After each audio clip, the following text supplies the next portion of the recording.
ನಮಸ್ಕಾರ ರಮೇಶ್ ಅವರಿಗೆ. ನಮಸ್ಕಾರ. ನಮಸ್ಕಾರ. ನೀವು ಪ್ರಮುಖವಾಗಿ ಒಬ್ಬರು ಮೂಲತಃ ಕಲಾವಿದರು.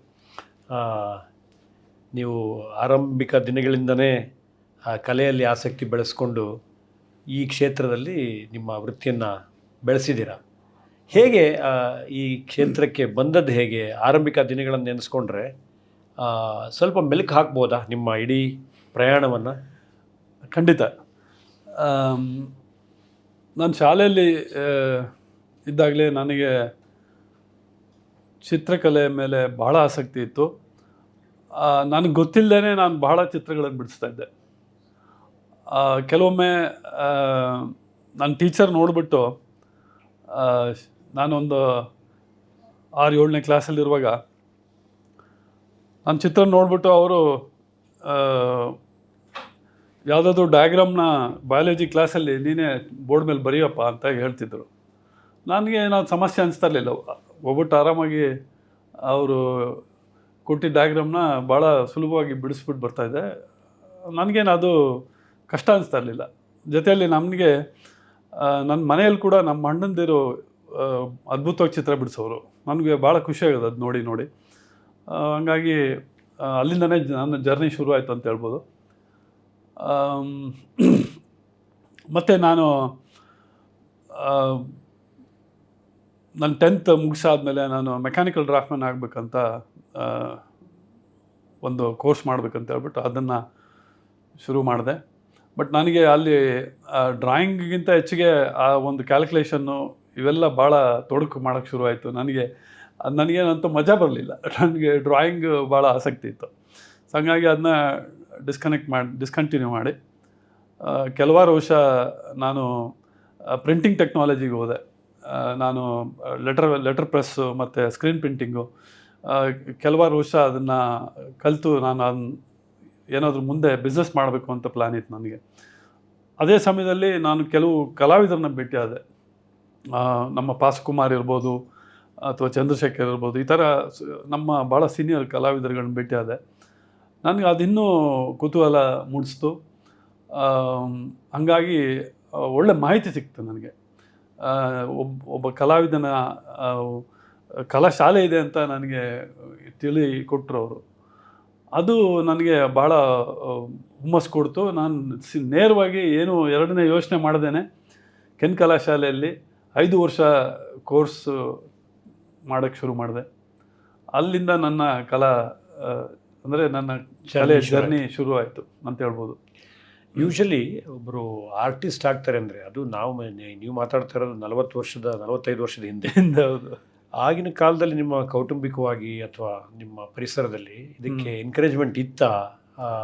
ಇದನ್ನು ಬೆಳೆಸೋದಕ್ಕೆ 5 ವರ್ಷ ಓದೋದು ಅಂದರೆ ಸಾಧಾರಣ ಅಲ್ಲ. ಅದು ಭಾಳ ಕಷ್ಟವಾಗೇ ಇತ್ತು ನಮ್ಮ ಪರಿಸ್ಥಿತಿ ಆಗ. ನಮ್ಮ ಮನೆಯಲ್ಲಿ ಯಾರಿಗೂ ಆಸಕ್ತಿ ಇರಲಿಲ್ಲ. ನಾನು ಕಲೆ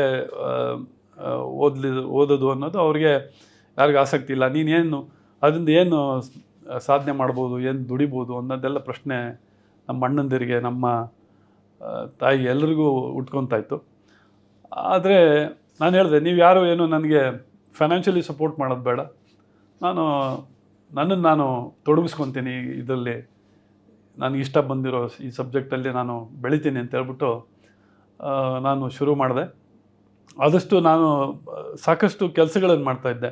ನನ್ನ ಕಾಲೇಜ್ ಸಮಯ ಅಲ್ಲದೇ ಬೇರೆ ಬೇರೆ ಕೆಲಸಗಳನ್ನು, ಬ್ಯಾನರ್ಸ್ ಬರೆಯೋದು ಆಗ್ಬೋದು, ಅಥವಾ ಬೋರ್ಡ್ಗಳು ಬರೆಯೋದಾಗ್ಬೋದು, ಅಥವಾ ಏನೋ ಸಣ್ಣ ಪ್ರಾಜೆಕ್ಟ್ಗಳು ತೊಗೊಂಡು ಕೆಲಸ ಮಾಡಿ ನನ್ನನ್ನು ನಾನು ಅರ್ನಿಂಗ್ ಮಾಡಿಕೊಂಡು ನನ್ನ ಕೆಲಸಗಳನ್ನು, ನನ್ನ ಕೋರ್ಸ್ನ ಮುಗಿಸ್ದೆ ಅಂಥೇಳಿ ಅಲ್ಲಿ ನಂದು 5 ವರ್ಷ ಮುಗೀತು. ಆಮೇಲೆ ನನಗೆ ಮುಂದೆ MS ಯೂನಿವರ್ಸಿಟಿಗೆ ಪೋಸ್ಟ್ ಗ್ರ್ಯಾಜುಯೇಷನ್ಗೆ ಹೋಗ್ಬೇಕು ಅಂತ ಭಾಳ ಆಸಕ್ತಿ ಇತ್ತು. ಆದರೆ ಅಲ್ಲಿ ನಾನು ಓದಿದ್ದು ಪೇಂಟಿಂಗು, ಮತ್ತು ನಾನು ಅಪ್ಲೈ ಮಾಡ್ತಾ ಇರೋದು ಶಿಲ್ಪಕಲೆಗೆ. ಆ ಸಮಯದಲ್ಲಿ ಅವರು ಎನ್ಕರೇಜ್ ಮಾಡ್ತಾ ಇರಲಿಲ್ಲ. ಅಂದರೆ ನೀನು ಸ್ಟ್ರೀಮ್ ಚೇಂಜ್ ಮಾಡ್ತಾಯಿದ್ದೆ ಅಂತ ಹೇಳ್ಬಿಟ್ಟು ಕೊಡಲಿಲ್ಲ. ಬಟ್ ನನಗೇನು ಬೇಸರ ಆಗಲಿಲ್ಲ. ಮತ್ತು ನಾನು ಗುಜರಾತಲ್ಲೇ ಅಹಮದಾಬಾದ್ ಅಂತ ಹೇಳ್ಬಿಟ್ಟು ಆ ಸಿಟಿಯಲ್ಲಿ ಕನೋರಿಯಾ ಸೆಂಟರ್ ಫಾರ್ ಆರ್ಟ್ಸ್ ಅಂತ ಹೇಳ್ಬಿಟ್ಟು ಒಂದು ದೊಡ್ಡ ಆರ್ಕಿಟೆಕ್ಚರ್ ಕ್ಯಾಂಪಸಲ್ಲಿ ಅದೊಂದು ಆರ್ಟ್ ಸೆಂಟರ್ ಇದೆ. ಅದು ಭಾಳ ಕಂಟೆಂಪ್ರರಿ ಆರ್ಟನ್ನು ಪ್ರಮೋಟ್ ಮಾಡುತ್ತೆ.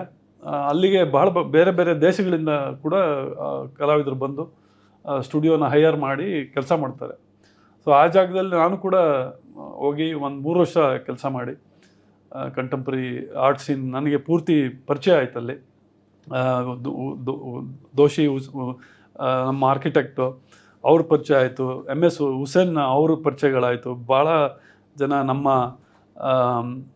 ಸಮಕಾಲೀನ ಶಿಲ್ಪಿಗಳು, ಕಲಾವಿದರು ಎಲ್ಲರೂ ಪರಿಚಯ ಆಯಿತು ಬರೋಡಲ್ಲಿ.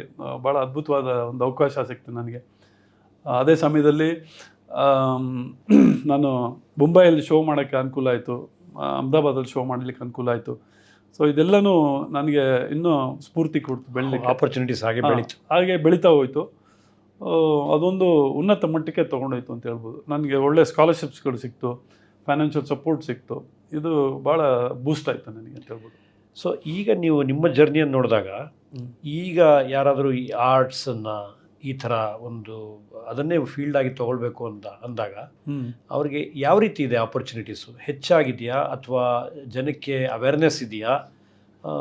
ಇದನ್ನು ಹೇಗೆ ವಿಶ್ಲೇಷಣೆ ಮಾಡ್ತೀವಿ? ಈ ಆರ್ಟ್ ಕಾಲೇಜಲ್ಲಿ ಮುಂಚೆ ನಾವು ಓದುವಾಗ ಡಿಪ್ಲೊಮಾ ಇತ್ತು ಅಷ್ಟೇ, ಆದರೆ 5 ವರ್ಷ ಇತ್ತು. ಅದು ಭಾಳ ಭಾಳ ಒಳ್ಳೆ ಪ್ರೋಗ್ರಾಮ್, ಅದು 5 ವರ್ಷದ ಪ್ರೋಗ್ರಾಮ್. ಈಗ 4 ವರ್ಷ ಮಾಡಿದ್ದಾರೆ. ಅಂದರೆ ನೀವು 12th ಮುಗಿಸಿ ಸೇರ್ಬೋದು, ಆದರೆ 4 ವರ್ಷ ಕೋರ್ಸ್ ಅದು. ಭಾಳ ಇಂಟೆನ್ಸ್ ಎಲ್ಲ ಕಂಪ್ರೆಸ್ ಮಾಡಿ ಕೋರ್ಸ್ ಮಾಡಿದ್ದಾರೆ. ಉತ್ತಮವಾಗಿದೆ. ಆದರೂ ಪ್ರತಿಯೊಬ್ಬ ಸ್ಟೂಡೆಂಟ್ ಅಲ್ಲಿ ಸಂಪೂರ್ಣವಾಗಿ ಅವನು ಹೃದಯದಿಂದ ಅವನಿಗೆ ಅನಿಸ್ಬೇಕು ನಾನು ಕಲಾವಿದ ಆಗ್ತೀನಿ ಅಂತ. ಹಂಗಿದ್ದಾಗ ಮಾತ್ರ ಕಲೆಗೆ ಹೋಗ್ಬೇಕು, ಇಲ್ಲ ಅಂದರೆ ಸಾಧ್ಯನೇ ಇಲ್ಲ ಅವ್ನು ಬೆಳೀಲಿಕ್ಕೆ. ಯಾಕಂದರೆ ಪೂರ್ವಕವಾಗಿ ಅವನು ಒಪ್ಕೋಬೇಕು, ನಾನು ಕಲಾವಿದನಾಗೇ ಬೆಳಿತೀನಿ, ಎಂಥ ಪರಿಸ್ಥಿತಿ ಬಂದರೂ ನಾನು ಎದುರಿಸ್ತೀನಿ ಅನ್ನೋ ಛಲ ಇರಬೇಕು. ಹಂಗಿದ್ದಾಗ ಮಾತ್ರ ಅವನು ಒಬ್ಬ ಕಲಾವಿದ ಆಗಕ್ಕೆ ಸಾಧ್ಯ. ಇಲ್ಲ ಅಂದರೆ ಅದು ಸಾಧ್ಯ ಇಲ್ಲ. ಅದು ಹೊಳೆಯಲ್ಲಿ ಕೈ ತೊಳೆದಂಗೆ ಮುಗಿದೋಗ್ಬಿಡುತ್ತೆ ಅಲ್ಲಿಗೆ. ಸೊ ಅದು ನಿಮ್ಮ ಅನುಭವ ಕೂಡ, ಮತ್ತು ಹಾಗಿದ್ದಾಗ ಆಪರ್ಚುನಿಟೀಸ್ ಅದಾಗದೆ ಓಪನ್ ಆಗುತ್ತೆ. ಅದು ನಮ್ಮ ಟೈಮಲ್ಲಿ ನೋಡಿ, ನಾವು ಓದ್ತಿರುವಾಗ ಅಷ್ಟೊಂದು ಸ್ಕಾಲರ್ಶಿಪ್ಸು ಅಥವಾ ಆರ್ಟಿಸ್ಟ್ ರೆಸಿಡೆನ್ಸಿ ಪ್ರೋಗ್ರಾಮ್ಸು ಆ ಥರ ಎಲ್ಲ ಇರಲಿಲ್ಲ, ತುಂಬ ಕಮ್ಮಿ ಇತ್ತು. ನೀವೆಲ್ಲೋ ಆರ್ಟಿಸ್ಟ್ ರೆಸಿಡೆನ್ಸಿಗೆ ಹೋಗ್ಬೇಕಂದ್ರೆ ಅವಾಗೆಲ್ಲೋ ಡೆಲ್ಲಿಗೆ ಹೋಗ್ಬೇಕಾಗಿತ್ತು ಗಡಿಗೆ, ಅಥವಾ ಎಲ್ಲೋ ಜರ್ಮನಿಗೋ ಫ್ರಾನ್ಸ್ಗೋ ಎಲ್ಲ ಅಪ್ಲೈ ಮಾಡಬೇಕಾಗಿತ್ತು. ಆ ಥರ ಇತ್ತು ಮುಂಚೆ. ಆದರೆ ಈಗ ಬಹಳಷ್ಟು ರೆಸಿಡೆನ್ಸಿಗಳಿದೆ. ಒಬ್ಬ ಕಲಾವಿದ ಅವನು ಕೋರ್ಸನ್ನು ಮುಗಿಸಿ ಹೊರಗೆ ಬಂದರೆ ಕೂಡ ರೆಸಿಡೆನ್ಸಿ ಪ್ರೋಗ್ರಾಮ್ಗೆ ಹೋಗ್ಬೋದು. ನಾವು ಕೂಡ ನನ್ನ ಅಕಾಡೆಮಿಯಿಂದ ನಾನು ರೆಸಿಡೆನ್ಸಿ ಪ್ರೋಗ್ರಾಮ್ ಶುರು ಮಾಡ್ತಾಯಿದ್ದೀನಿ. ಸೊ ಇದೆಲ್ಲ ಇನ್ನು ಯುವಕರಿಗೆ ಭಾಳಷ್ಟು ಆಪರ್ಚುನಿಟಿ ಓಪನ್ ಅಪ್ ಆಗ್ತಾಯಿದೆ. ಆದರೆ ಅವ್ರಿಗೆ ಪ್ಯಾಷನ್ ಇರಬೇಕು, ಹೃದಯಪೂರ್ವಕವಾಗಿ ಅವರು ಕಲಾವಿದನಾಗ್ತೀನಿ ಅನ್ನೋ ಒಂದು ಸಂಪೂರ್ಣ ಭರವಸೆ ಅವ್ರ ಮೇಲೆ ಅವ್ರಿಗಿರಬೇಕು. ಹಂಗಿದ್ದಾಗ ಮಾತ್ರ ಅವರು ಆ ಕ್ಷೇತ್ರದಲ್ಲಿ ಬೆಳೆಯೋಕ್ಕೆ ಸಾಧ್ಯ. ಈಗ ನೀವು ಬೇರೆ ಬೇರೆ ದೇಶಗಳಲ್ಲಿ ನಿಮ್ಮ ಎಕ್ಸಿಬಿಷನ್ಸ್ ಇರ್ಬೋದು ಅಥವಾ ಒಂದು ಕಾನ್ಫರೆನ್ಸಸ್ ಇರ್ಬೋದು, ಅಲ್ಲೆಲ್ಲ ನೀವು ಸಾಕಷ್ಟು ಪ್ರದರ್ಶನ ಮಾಡಿ ಬಂದಿದ್ದೀರಿ ಮತ್ತು ಸುತ್ತಾಡಿ ಬಂದಿದ್ದೀರಿ. ಅಲ್ಲಿರುವ ಪರಿಸ್ಥಿತಿಗಳಿಗೆ ಹೋಲಿಸಿದಾಗ ನಮ್ಮಲ್ಲಿ ಅಫ್ಕೋರ್ಸ್ ನೀವು ಹೇಳಿದ ಮೂಲಭೂತವಾದ ಅಂಶ ಒಬ್ಬ ಮನುಷ್ಯನಲ್ಲಿ, ಒಬ್ಬ ಯುವಕನಲ್ಲಿ, ಯುವತಿಯಲ್ಲಿ ಅದು ಸ್ವತಃ ಆ ಆಸೆ ಇರದೇ ಇದ್ದರೆ ಬರಲಿಕ್ಕೆ ಆಗೋದಿಲ್ಲ. ಆದರೂ ಕೂಡ ಆ ವಾತಾವರಣ ನಿರ್ಮಿಸುವ ನಿಟ್ಟಿನಲ್ಲಿ ಬೇರೆ ದೇಶಕ್ಕೆ ಹೋಲಿಸಿದಾಗ ಸಾಕಷ್ಟು ಅವಕಾಶಗಳು ಬರ್ತಾ ಇದೆಯಾ ಅಥವಾ ಇನ್ನೂ ಆಗಬೇಕಾ? ಹೇಗೆ ನಿಮಗೆ ಆ ಒಂದು ಪರಿಸ್ಥಿತಿ ನೋಡಿದಾಗ ಏನು ಅನಿಸುತ್ತೆ? ಈ ಒಂದು ಕಾಲಘಟ್ಟದಲ್ಲಿ ಕಲಾವಿದರಿಗೆ ಭಾಳ ಬೇಗ ಎಲ್ಲವನ್ನೂ ಬದಲಾವಣೆ ಬರ್ತಾ ಇದೆ ನಮ್ಮ ಕಲಾ ಮಾಧ್ಯಮದಲ್ಲಿ. ಈಗ ಟೆಕ್ನಾಲಜಿ ತುಂಬ ಮುಂದುವರಿತಾ ಇದೆ. 3D ಡಿಜಿಟಲ್ ಪ್ರಿಂಟ್ ಬರ್ತಾ ಇದೆ, IA ಬರ್ತಾ ಇದೆ. ಸೊ ಹಿಂಗಾಗಿ ಮಾಧ್ಯಮ ಬದಲಾಗ್ತಾ ಇದೆ. ಇವಾಗ ನಾವು ಕಲ್ಲಲ್ಲಿ ಶಿಲ್ಪನ ಮಾಡಿ ಅದ್ಭುತವಾಗಿ ಒಂದು ಕಲ್ಲನ್ನು ಒಂದು ಒಳ್ಳೆಯ ಶಿಲ್ಪ ಮಾಡಲಿಕ್ಕೆ ಅವಕಾಶ ಇತ್ತು, ಅಥವಾ ಮರದಲ್ಲಿ ಒಂದು ಶಿಲ್ಪ ಮಾಡಿ ಅದಕ್ಕೆ ಒಳ್ಳೆ ಆಕಾರ ಕೊಟ್ಟು ಅದನ್ನು ಖುಷಿ ಪಡುವಂಥ ಒಂದು ಸಮಯ ಇತ್ತು. ಆದರೆ ಈಗೇನಾಗಿದೆ, ಯುವಕರು ಆದಷ್ಟು ಓದ್ತಿರೋರು ಆದಷ್ಟು ಬೇಗ ಆ ಟೆಕ್ನಾಲಜಿನ ಹಮ್ಮಿಕೊಳ್ತಿದ್ದಾರೆ. ಅಂದರೆ ಅವರು ಅದ್ರಲ್ಲಿ ತೊಡಗಿಸ್ಕೊಳ್ತಿದ್ದಾರೆ, ಅಂದರೆ ಟೆಕ್ನಾಲಜಿನ ಅಡಾಪ್ಟ್ ಮಾಡ್ಕೊಳ್ತಿದ್ದಾರೆ. ಹಂಗಾಗಿ ಏನಾಗ್ತಾಯಿದೆ, ಆ ಟೆಕ್ನಾಲಜಿ ತೊಗೊಂಡಾಗ ಆ 4 ವರ್ಷ 5 ವರ್ಷ ಏನು ಅಥವಾ ಪೋಸ್ಟ್ ಗ್ರಾಜುಯೇಷನ್ ಮಾಡಿ ಅವರು ಆ ಕೋರ್ಸ್ ಅದನ್ನ ತಿಳ್ಕೊಂಡ್ರೆ ಆ ಒಂದು ಎಕ್ಸ್ಪೀರಿಯೆನ್ಸು ಟೆಕ್ನಾಲಜಿಯಲ್ಲಿ ಹೋದಾಗ ಅದು ಕೂಡ ಒಳ್ಳೆ ಅದ್ಭುತವಾಗಿ ಶಿಲ್ಪ ಮಾಡ್ಲಿಕ್ಕೆ ಸಾಧ್ಯತೆ ಇದೆ. ಆದರೆ ಹೊಸ ಮಾಧ್ಯಮ ಆಗುತ್ತೆ ಅಷ್ಟೇ. ಅದು ಇವಾಗ ಮೂಲಭೂತವಾದ ಕಲಾತ್ಮಕತೆ ಅವರಲ್ಲಿ ಇರಲೇಬೇಕು. ಇಲ್ಲಾಂದರೆ ನೀವು ಟೂಲ್ಸ್ ಅಷ್ಟೇ ಬದಲಾವಣೆ ಆಗುತ್ತೆ. ಆ ಮಾಧ್ಯಮ ಅಂದರೆ ನೀವು ಕಲ್ಲಲ್ಲಿ ಮಾಡಲ್ಲ, ನೀವು ಸಿಸ್ಟಮಲ್ಲಿ ಕೂತು ವರ್ಕ್ ಮಾಡ್ತೀರಾ. ನೀವು ಆ ಟೆಕ್ಸ್ಚರ್ ಆಗಲಿ, ಫಾರ್ಮು, ಶೇಪು, ಆ ಬೇಸಿಕ್ ಎಲ್ಲನೂ ನಿಮ್ಗೆ ಪರಿಪೂರ್ಣವಾಗಿ ತಿಳ್ಕೊಂಡಿರ್ತೀರಿ. ಹಂಗಿದ್ದಾಗ ಮಾತ್ರ ನೀವು ಆ ಮಾಧ್ಯಮದಲ್ಲಿ ಕೆಲಸ ಮಾಡೋಕ್ಕೆ ಅನುಕೂಲ ಆಗುತ್ತೆ. ಇಲ್ಲ ಅಂದರೆ ಯಾರೋ ಒಬ್ಬ ಕಲೆ ಓದಿಲ್ದೇ ಇರೋನು ಅದನ್ನ ಮಾಡ್ಲಿಕ್ಕೆ ಬರಲ್ಲ, ಸಾಧ್ಯ ಇರಲ್ಲ. ಈಗ ನಿಮ್ಮ ಆಡಳಿತಕ್ಕೆ ಬರೋಣ. ನೀವೀಗ ಒಂದು ಸರ್ಕಾರದ ವ್ಯವಸ್ಥೆಯ ಒಂದು ಭಾಗವಾಗಿದ್ದೀರಿ, ಅಕಾಡೆಮಿಯ ಅಧ್ಯಕ್ಷರಾಗಿದ್ದೀರಿ. ಹೌದು. ಸೊ ಏನು ಪ್ರಮುಖವಾದ ನಿಮ್ಮ ಯೋಜನೆಗಳು ಏನು, ಮತ್ತು ಯಾವುದಕ್ಕೆ ನೀವು ಹೆಚ್ಚು ಗಮನ ಕೊಡ್ತಾ ಇದ್ದೀರಿ ಏನು ಅಂತ? ಈಗ ನಾನು ಕರ್ನಾಟಕ ಶಿಲ್ಪಕಲಾ ಅಕಾಡೆಮಿಗೆ ಅಧ್ಯಕ್ಷ ಆಗಿ 1 ವರ್ಷ ಆಗಿದೆ ಆಗಲೇ. ನಮ್ಮ ಕಾರ್ಯಗಳು ಹೆಂಗೆ ಅಂದರೆ, ನಾವು ಯುವ ಕಲಾವಿದರಿಗೆ ಒಂದು ಕ್ಯಾಂಪ್ಗಳಲ್ಲಿ ಭಾಗವಹಿಸ್ಲಿಕ್ಕೆ ಅವಕಾಶ ಮಾಡಿಕೊಡ್ತೀವಿ. ಅದೇ ರೀತಿ ನಾವು ಕಾಲೇಜ್ ಮಕ್ಕಳಿಗೆ ವರ್ಕ್ಶಾಪ್ಸ್ ಮಾಡ್ತೀವಿ ಹೊಸ ಮಾಧ್ಯಮದಲ್ಲಿ, ಅಥವಾ ಆರ್ಟ್ ಸೆಮಿನಾರ್ ಮಾಡ್ತೀವಿ. ಆಗ ಕಂಟೆಂಪರರಿ ಆರ್ಟ್ ಸೆಮಿನಾರ್ ಮಾಡ್ತೀವಿ. ಆಗೇನಾಗುತ್ತೆ, ಆರ್ಟ್ ಸ್ಟೂಡೆಂಟ್ಸ್ಗಳಿಗೆ ಅದು ಪೂರ್ಣವಾಗಿ ಎಷ್ಟೋ ಮಕ್ಕಳಿಗೆ ಗೊತ್ತಿರಲ್ಲ. ನಮ್ಮ ಆರ್ಟ್ ಹಿಸ್ಟ್ರಿ ಬಗ್ಗೆ ಗೊತ್ತಿದ್ರೂ ನಮ್ಮ ಕಂಟೆಂಪರರಿ ಆರ್ಟ್ ಸಿಚುವೇಶನ್ ಹೆಂಗಿದೆ ಅಂತ ಗೊತ್ತೇ ಇರಲ್ಲ. ಅದನ್ನು ನಾವು ಅಪ್ಡೇಟ್ ಮಾಡೋಕ್ಕೆ ಒಂದು ಅವಕಾಶ ಮಾಡಿಕೊಡ್ತೀವಿ, ಅದನ್ನ ತಿಳ್ಕೊಳ್ಳಿಕ್ಕೆ ಒಂದು ಅವಕಾಶ ಮಾಡಿಕೊಡ್ತೀವಿ. ಅದಲ್ಲದೆ ನಾವು ಸ್ಟೂಡೆಂಟ್ಸಿಗೆ ಸ್ಕಾಲರ್ಶಿಪ್ಸ್ ಕೊಡ್ತೀವಿ. ಕೆಲವರಿಗೆ ಒಳ್ಳೆ ಟ್ಯಾಲೆಂಟ್ ಇರೋರಿಗೆ ಸ್ಕಾಲರ್ಶಿಪ್ಸ್ ಕೊಡ್ತೀವಿ. ಆಮೇಲೆ ನಮ್ಮ ಅಕಾಡೆಮಿಯಲ್ಲಿ ಪ್ರತಿ ವರ್ಷ ಆ್ಯನ್ಯಲ್ ಎಕ್ಸಿಬಿಷನ್ ಆಗುತ್ತೆ. ಅದರಲ್ಲಿ ಕೂಡ ಕಲಾವಿದರು ಮತ್ತು ಸ್ಟೂಡೆಂಟ್ಸ್ಗಳು ಅದರಲ್ಲಿ ಭಾಗವಹಿಸ್ಬೋದು. ಅದರಲ್ಲೂ ಕೂಡ ಅವಾರ್ಡ್ಗಳಿರುತ್ತೆ. ಅದರಲ್ಲೂ ಕೂಡ ಸರ್ಟಿಫಿಕೇಟ್ಸು ಅವೆಲ್ಲ ಇರುತ್ತೆ. ಒಳ್ಳೆ ಕಾರ್ಯಕ್ರಮ ಆಗುತ್ತೆ ಅದನ್ನು. ಅದಲ್ಲದೆ ನಾವು ಪ್ರತಿ ವರ್ಷವೂ ಒಂದೊಂದು ಹೊಸ ಬುಕ್ಗಳನ್ನು ತರಕ್ಕೆ ಪ್ರಯತ್ನ ಮಾಡ್ತೀವಿ. ಕಲೆಗೆ ಸಂಬಂಧಪಟ್ಟಂತೆ, ಶಿಲ್ಪಕ್ಕೆ ಸಂಬಂಧಪಟ್ಟಂತೆ, ವಾಸ್ತುಶಿಲ್ಪ ಆಗಿರ್ಬೋದು ಅಥವಾ ಸಮಕಾಲೀನ ಶಿಲ್ಪ ಆಗಿರ್ಬೋದು, ಇದ್ರ ಬಗ್ಗೆ ನಾವು ಕೆಲವು ಬುಕ್ಸ್ಗಳನ್ನ ಹೊರಗೆ ತರಕ್ಕೆ ಪ್ರಯತ್ನ ಮಾಡ್ತಾಯಿದ್ದೀವಿ. ಅದಲ್ಲದೆ ನಮ್ಮ ಅಕಾಡೆಮಿಯಲ್ಲಿರೋ ಬುಕ್ಗಳನ್ನ ಬುಕ್ ಅಂತ ಮಾಡಿದ್ವಿ ರೀಸೆಂಟಾಗಿ.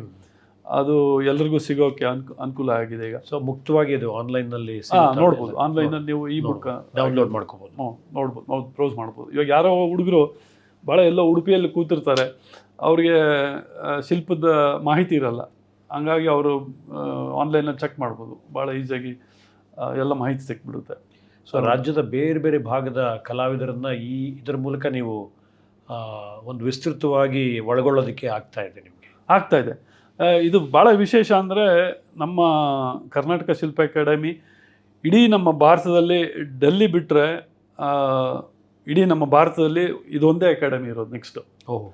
ಯಾಕೆಂದರೆ ನಮ್ಮ ಕರ್ನಾಟಕದಲ್ಲಿ ಶಿಲ್ಪ ಭಾಳ ಬೆಳವಣಿಗೆ ಆಗಿದೆ. ನಮ್ಮ ಇತಿಹಾಸ ತಗೊಂಡ್ರೆ ಬೇರೆ ಇಲ್ಲಿ ಆದಂಥ ಬದಲಾವಣೆಗಳು ಬೇರೆ ರಾಜ್ಯಗಳಲ್ಲಿ ಆಗಲಿಲ್ಲ ಅಷ್ಟೊಂದು.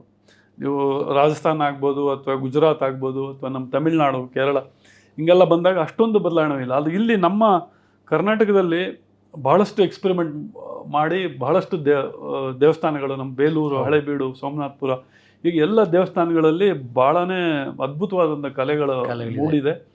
ನೀವು ಅಲ್ಲಿ ಹೋಗಿ ನೋಡಿದ್ರೆ ನಿಮಗೆ ಅದರದ್ದು ಸೌಂದರ್ಯ, ಪರಿಪೂರ್ಣತೆ ಎಲ್ಲ ಅರ್ಥ ಆಗುತ್ತೆ.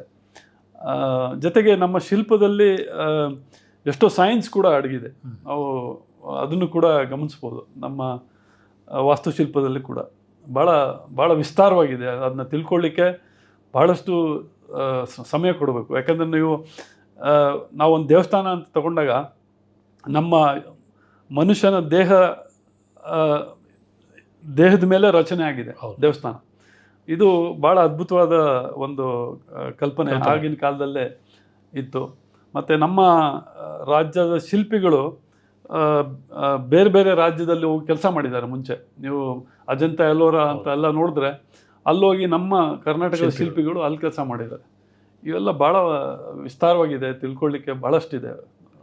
ಸೊ ಇವತ್ತಿನ ದಿವಸ ಯಾವುದೇ ಒಂದು ವಿದ್ಯಾರ್ಥಿ ಆಗಲಿ, ಯುವಕರು ಯುವತಿಯರು ಈ ಕಲೆಯನ್ನು, ಶಿಲ್ಪಕಲೆ ಇರ್ಬೋದು, ಅದಕ್ಕೆ ಸಂಬಂಧಿಸಿದ ಇತರ ಕಲಾ ಮಾಧ್ಯಮ ಇರ್ಬೋದು, ಇದನ್ನೇ ನಾನು ಮುಂದುವರಿಸ್ಕೊಂಡು ಒಂದು ವೃತ್ತಿಯಾಗಿ ಸ್ವೀಕರಿಸ್ತೀನಿ ಅಂದರೆ ಅವರಿಗೆ ಸಾಕಷ್ಟು ಅವಕಾಶಗಳು ಇದೆಯಾ, ಅಥವಾ ಆ ರೀತಿಯ ಒಂದು ಅವೇರ್ನೆಸ್ ಅಂತ ಏನು ಹೇಳ್ತೀವಿ ಪೇರೆಂಟ್ಸಲ್ಲಾಗಲಿ ಒಂದು ಕಮ್ಯುನಿಟಿಯಲ್ಲಾಗಲಿ ಆ ರೀತಿಯ ಒಂದು ಅವೇರ್ನೆಸ್ಸು ಬೆಳೆದಿದೆಯಾ, ಆ ಮಟ್ಟಿಗೆ ಬೆಳೆದಿದೆಯಾ ಅಂತ? ಪ್ರತಿಯೊಬ್ಬ ಮಗುವಿಗೂ ಒಂದು ಪರಿಸರ ಬೇಕು. ಮನೆ ಆಗ್ಬೋದು ಅಥವಾ ಶಾಲೆ ಆಗ್ಬೋದು. ಆ ಪರಿಸರ ಇದ್ದಾಗ ಮಾತ್ರ ಶಿಲ್ಪ ಇದ್ರದ್ದು ಪರಿಸರ ಇದ್ದಾಗ ಮಾತ್ರ ಆ ಮಗು ಸ್ಪಂದಿಸೋಕ್ಕೆ ಅನುಕೂಲ ಆಗುತ್ತೆ. ಆ ಥರ ಒಂದು ಪರಿಸರ ಆಗಬೇಕು. ಇಲ್ಲ ಅಂದರೆ ಇನ್ಸ್ಪಿರೇಷನ್ ಎಲ್ಲಿಂದ ಬರುತ್ತೆ? ಏನೋ ಒಂದು ನೋಡಿದಾಗ ಮಾತ್ರ ಅದು ಇನ್ಸ್ಪಿರೇಷನ್ ಬರುತ್ತೆ, ಅದನ್ನು ಮಾಡಲಿಕ್ಕೆ ಒಂದು ಚಿಂತನೆ ಬರುತ್ತೆ. ಹೌದು. ಇಲ್ಲ ಅಂದರೆ ಅದು ಹೊರಗೆ ಬರೋಕ್ಕೆ ಸಾಧ್ಯ ಇಲ್ಲ. ಹಂಗಾಗಿ ನಾವು ಕೂಡ ಅಕಾಡೆಮಿಯಿಂದ ಕೂಡ ಕೆಲವೊಮ್ಮೆ ವರ್ಕ್ಶಾಪ್ ಮಾಡ್ತೀವಿ. ಮಕ್ಕಳಿಗೆ ಜಡಿ ಮಣ್ಣಿನ ಕಲೆ ಅಂತ ವರ್ಕ್ಶಾಪ್ ಮಾಡ್ತೀವಿ. ಅದು ಇನ್ನೂ ಹೆಚ್ಚಿಗೆ ಆಗಬೇಕು. ಭಾಳ ಕಮ್ಮಿ ಅದು ಈ ಅವೇರ್ನೆಸ್ ಭಾಳಷ್ಟು ಬೆಳಿಬೇಕು. ಪ್ರತಿಯೊಂದು ಸಣ್ಣ ಸಣ್ಣ ಜಿಲ್ಲೆಯ ಹಳ್ಳಿಗಳಿಗೂ ಹೋಗ್ಬೇಕಿದು. ಯಾಕಂದರೆ ಯಾರೋ ತುಂಬ ಸಣ್ಣ ಹಳ್ಳಿಯಲ್ಲಿ ಕೂಡ ಯಾರೋ ಟ್ಯಾಲೆಂಟ್ ಇರೋರು ಇರ್ತಾರೆ, ನಮಗೆ ಗೊತ್ತಿಲ್ಲ. ಅದನ್ನು ನಾವು ಗುರುತಿಸೋದು ಭಾಳ ಮುಖ್ಯ ಆಗುತ್ತೆ. ಹೌದು. ಸೊ ಕಡೆಯದಾಗಿ ನೀವು ಈ ಒಟ್ಟು ನಿಮ್ಮ ಯೋಜನೆಗಳಲ್ಲಿ ಭಾಳ ಮುಖ್ಯವಾಗಿ ಮಾಡ್ತಾ ಇರುವಂಥದ್ದು ಮತ್ತು ಇದು ಸಾಕಾರಗೊಳ್ಳಲೇಬೇಕು ಅಂತ ಹೇಳಿ ಆ ರೀತಿ ಏನಾದರೂ ನಿಮಗೆ ಕನಸಿದೆಯಾ? ನಿಮ್ಮ ಕಲಾವಿದರಾಗಿ ಆಗ್ಬೋದು ಅಥವಾ ಸರ್ಕಾರದ ವತಿಯಿಂದ ಮಾಡುವಂಥದ್ದಾಗಿರ್ಬೋದು. ಆ ಥರದ್ದು ಏನಾದರೂ ನಿಮಗೆ ಕನಸು ಏನಾದರೂ ಇದೆಯಾ? ಮುಂದಿನ 5 ವರ್ಷಕ್ಕೆ ಈ ಥರ ಮಾಡಬೇಕು ಅಂತ ಇದ್ದೀನಿ ಹಾಗೆ ಅಂತ? ಅಲ್ಲ, ನನ್ನ ಅವಧಿ ಬರೀ 3 ವರ್ಷ ಇರುತ್ತೆ. ಅಷ್ಟರೊಳಗೆ ಎಷ್ಟು ಬದಲಾವಣೆ ತರಲಿಕ್ಕಾಗತ್ತೋ ಅಷ್ಟು ಪ್ರಯತ್ನ ಮಾಡ್ತಾ ಇದ್ದೀನಿ. ನಾವು ಬೇರೆ ಬೇರೆ ಕಡೆ ಈ ಕಾರ್ಯಕ್ರಮಗಳನ್ನು ಹಮ್ಮಿಕೊಳ್ತೀವಿ. ಈಗ ನಮಗೆ ಹೊಸದೊಂದು ಕಾರ್ಯಕ್ರಮ ಏನಂದರೆ, ಅದು ನಮ್ಮ ಲಾಲ್ಬಾಗ್ ಬಟಾನಿಕಲ್ ಗಾರ್ಡನ್ ಒಂದು ಹೊಸದಾಗಿ ಬರ್ತಾ ಇದೆ. ತುಮಕೂರು ರೋಡಲ್ಲಿ, ಪಾವಗಡ ರೂಟಲ್ಲಿ ಒಂದು ಹೊಸ ಬಟಾನಿಕಲ್ ಗಾರ್ಡನ್ ಬರ್ತಾ ಇದೆ. ಅಲ್ಲಿ ನಾವು ಒಂದು ನ್ಯಾಷನಲ್ ಲೆವೆಲ್ ಕ್ಯಾಂಪ್ ಮಾಡಬೇಕು, ಸ್ಟೋನ್ ಕಾರ್ವಿಂಗ್ ಕ್ಯಾಂಪ್ ಅಂತ. ಆ ಯೋಜನೆ ನಡೀತಾ ಇದೆ. ಅದಿನ್ನೂ ಪ್ರೋಸೆಸ್ಸಲ್ಲಿದೆ. ಅದೇನೋ ಆಯಿತು ಅಂದರೆ ಅದ್ಭುತವಾದ ಶಿಲ್ಪಗಳು, ಸಮಕಾಲೀನ ಶಿಲ್ಪಗಳು ಅಲ್ಲಿ ಬರುತ್ತೆ.